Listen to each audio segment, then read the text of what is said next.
What's really behind behavior? How can emotions, relationships, and decisions come from something as complex as the brain? There are kinds of questions that behavioral neuroscience tries to answer, a field focus of understanding how brain activity shapes the way we act.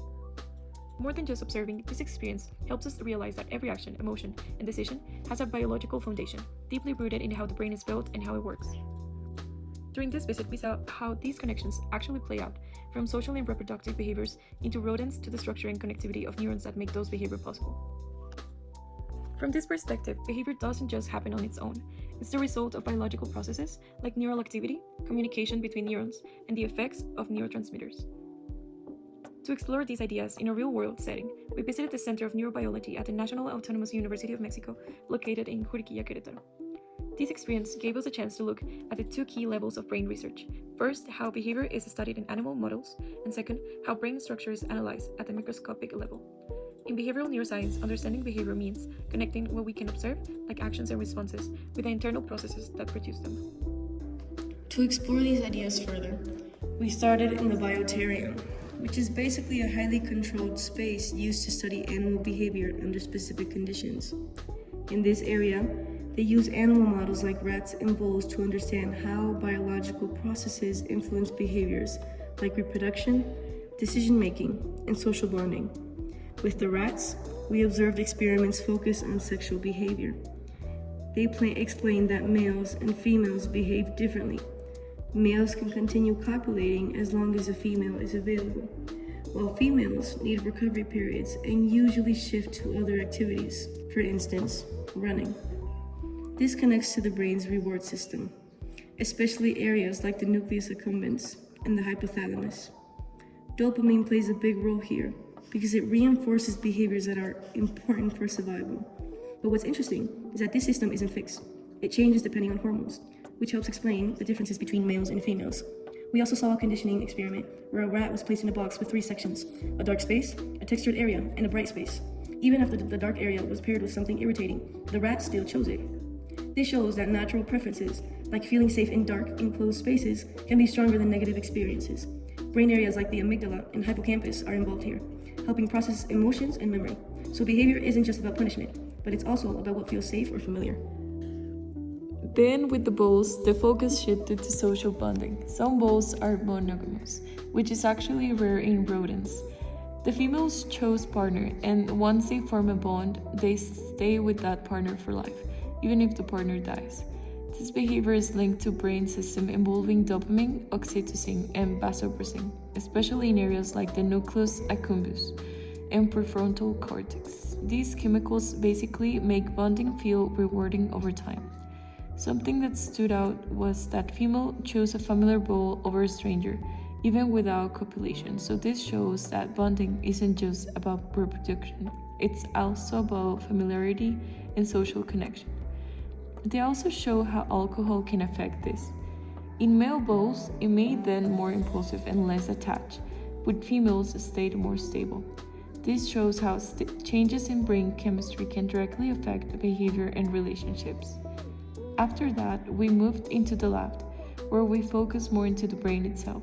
We saw how to prepare very thin brain samples, stain them, and observe them under microscopes. This allows scientists to actually see neurons and how they connect. The connections, called synapses, are what allow communication in the brain and make all behavior possible. It also shows how the brain isn't static. Its connection can change over time depending on experience, which is known as brain plasticity. When you put everything together, it becomes really clear. In the bacterium, we saw behavior, and in the lab, we saw the structure behind it. These two are completely connected. Behavior doesn't exist separately from the brain. It comes from it. And in the end, understanding the brain is what helps us understand behavior, and even ourselves. For me, this experience completely changed how I understand behavior. Before, I saw emotions and actions as something more abstract, but now I realize they're directly connected to the brain activity. Seeing how neurotransmitters and neural circuits influence behavior made everything feel more real and easier to understand. It also helped me realize that even small actions or reactions aren't random, but they come from processes happening in the brain. For example, things like bonding, decision making, or even preferences are influenced by systems like the reward system and different hormones. Being able to actually see how these concepts are studied in real experiments made everything click for me. It made neuroscience feel less like just theory and more like something that explains real life behavior, including our own. What impacted me the most was being able to connect with what we learned in class to real life experiments. Concepts like the reward system, conditioning, and bonding aren't just theories, but they're actually happening in the brain at all times. It made me realize how much behavior is influenced by processes we don't even notice. Overall, this experience helped us understand that behavior is not separate from the brain, it is produced by it. By observing both animals, behavior, and brain structure, we were able to connect actions with the neural processes behind them. Beyond academics, this visit also changed the way we think about behavior, showing us that understanding the brain is key to understanding ourselves and others.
What impacted me the most was being able to connect with what we learned in class to real life experiments.